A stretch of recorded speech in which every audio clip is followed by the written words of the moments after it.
right now in Philadelphia. About 2 million people are expected at the Eagles championship parade, which is going on as we speak. Nick Foles was the Super Bowl MVP, but they are expected to have Carson Wentz back from injury next season. We're joined by Fox NFL analyst Mark Schlereth. Mark, welcome. Well, it's good to be here. Thank you. What are the odds the Eagles will be in the Super Bowl next year?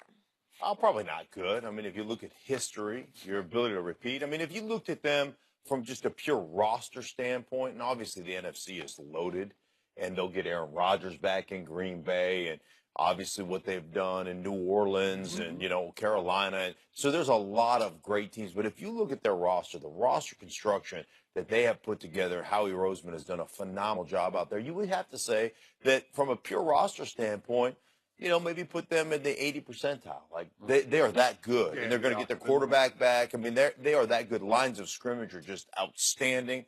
But I just know how hard it is. All-world tackle back. Right. If Jason Peters decides to come back for year 15 and he moves like he's 20, I mean, the guy is a phenomenal player. So all those things considered, you'd have to sit there and say, wow, they got a great shot to go back.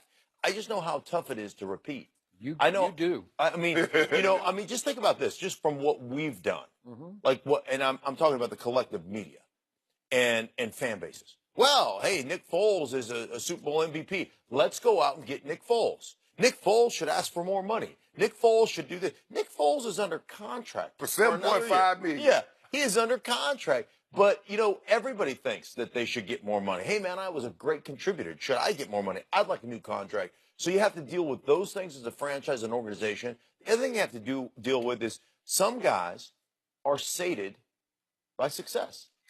They get success, and they're like, hey, man, I got my ring. Yep. Right? Now it's about the money. Now it's about celebrity. Now it's about building my brand. Now it's about this. Now it's about that. They don't show up to workouts. They don't. I mean, you've got to understand how hard it is to manage 53 personalities and to have the right guys in your locker room that are going to hold themselves and hold each other accountable. By the way, how many rings you have? How many? Three and three. And so you had 3 chances to repeat each, right. And you did one time. Yeah, okay. One time. And why did you do it that time? What happened? Well, coming off the year, we wanted to, Mike said if you want to be special, you got to do it again. Mike Shanahan, yeah. So we knew there are a lot of teams that won one in a row.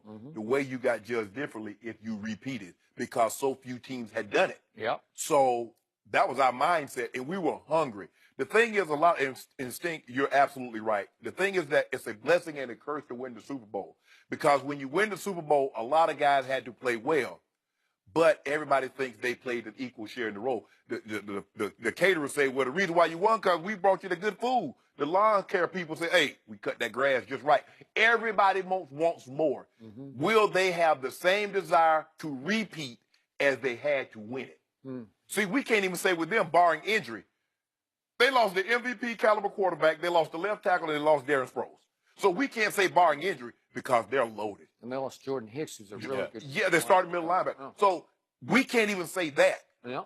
Because they built this roster and what they have, the majority of their key players are under contract, and they still have Wentz on a rookie deal. Because when his contract comes up, you're talking about probably $150 million with 120 guaranteed. So it's going to change the landscape of what they can do. Like Seattle, they got a great opportunity because remember, Seattle won the Super Bowl, had a quarterback on a rookie contract. But then you started having to play people. The thing is with these guys, all their key players are under contract for the foreseeable future. The Fletcher Coxes, the Grahams, the Ertz, the Wentz, Alshon. You good. Jason Peters. Lane Johnson, Kelp. So they good, Skip. Yeah.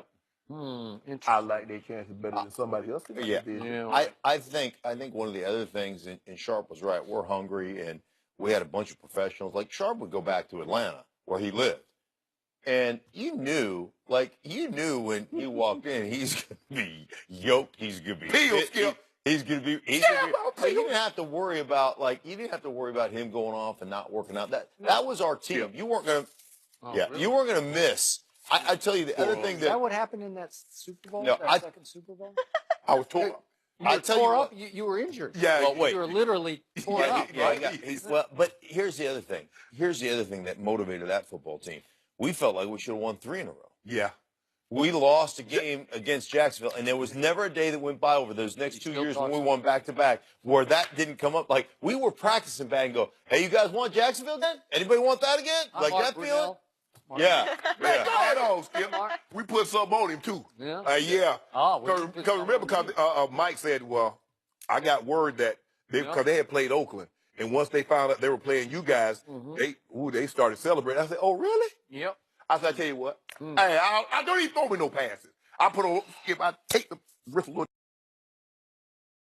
try to take the fingers up, we put 300 yards rushing on them. Now take that back to Jack Duval County with you. So I'm a day, but I'll be the first to admit I hate the Philadelphia Eagles, and I always have. Since I was a little kid, I hated the Eagles. I hate their colors. I hate their body language. I hate their swagger. I hate how they celebrate when they do win. They've never done this before, so enjoy the day, because when something is too good to be true, it appears, as you just pointed out, this is the most loaded team we've seen in a long time. It's probably too good to be true. So I say next year there's going to be some sigh Eagles sigh, and then there's going to be a little cry Eagles cry next year, because this division is going to be a whole lot rougher than it was for them this year. They caught everybody down this year. But I look at what happened even in their division games. You realize Eli Manning threw for 800 yards in the 2 games, so he averaged 400 yards a game in those 2.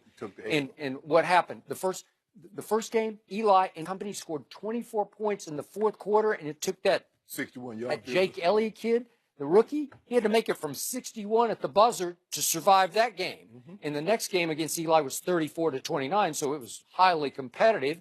And I watched the whole game of Kirk Cousins against the Eagles in the opener at Washington. And it went to the last drop, and it was a terrible call because Kirk Cousins was throwing the football, and they ruled it was a fumble, and Fletcher Cox picked it up and ran it in. That's how they survived that game. The next game, Kirk Cousins went 30 of 40 for 303. And then I'm going to bring up the one Dallas game. My guys are playing them at Jerry World. This is the only game that really mattered because the last game of the year didn't even count. But the one game at Jerry World on national television, I think it was on, was it Monday night? I think it was Sunday night. I can't remember. It was one of the night games. Yeah, it was Sunday night game. Sunday night, yeah. And I don't have Ezekiel Elliott, and I don't have Sean Lee, and my team led at halftime 9-7. So I don't know. Is this, are they a juggernaut? Really? At half, can you what was the final score? If you don't mind me asking? It became a wipeout, but there's no Sean Lee, and my defense was awful, and that was the low point of that terrible no Zeke stretch. Hold on, you been telling me that was lower than Atlanta? Did you see what happened to Atlanta? I think that's when they really hit bottom. They went deeper into the pit against. Remember the Thursday game against the Chargers? Ooh, that hurt. That was ugly. That was ugly. All time. You know, this ain't been that good for you this year.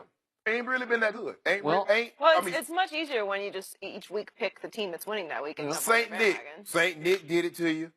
I mean, the Eagles. Nick. Yeah, Bama. Oh, I thought you meant to Dallas. No. Because you remember you wanted Oklahoma to beat Georgia because you wanted them to get them. Okay, will Dallas be better next year? Yes. I will bet you they'll be better. Yes. Will the Redskins be better with Alex Smith? They will be better. I'm telling you, Alex Smith is better than Kirk Cousins. I might pick the Cowboys. I mean, I like Dak. I mean, after talking to him all the way back from, from so Minnesota. You're gonna do the reverse jinx. No, I like that. Joy, what it is, it's the CYA pick, cover your you-know-what pick. Because then you can come in and say, well, I picked them if you lose, because you know you're going to lose. Here's the thing. I like Dak. I mean, we're having a great conversation. I mean, he's going to work on his accuracy. So, I mean, I got. Did you tell him to work on his accuracy? No, he said that's what he's going to work on. Okay. He's going to be in great shape. So, I like to hitch my wagon to young star. Did you tell him? Watch him grow. Did you tell him sitting across the aisle on the plane that you gave him an F for this year? Probably not. Probably not. I'm sure somebody's told me. Yeah. Well, if he talked to you, then nobody's told you. I grade strict. Yeah. You come to my classroom. There's no curve in Sharp's classroom. Yeah. So you finished 3rd in QBR a year ago, and then you dropped all the way to 4th in QBR this year, and he gave him an F for the season. You won the division last year. You finished all the way down at 3rd this year. An F? So what am I supposed to do with that, Skip? Well, I don't know. We're partying in Philly right now. That's all. Yeah, we party. Fly. We are partying in Philly. Mark, thanks for joining us. Thank you. Will the Cavs still win the East? We'll discuss that next.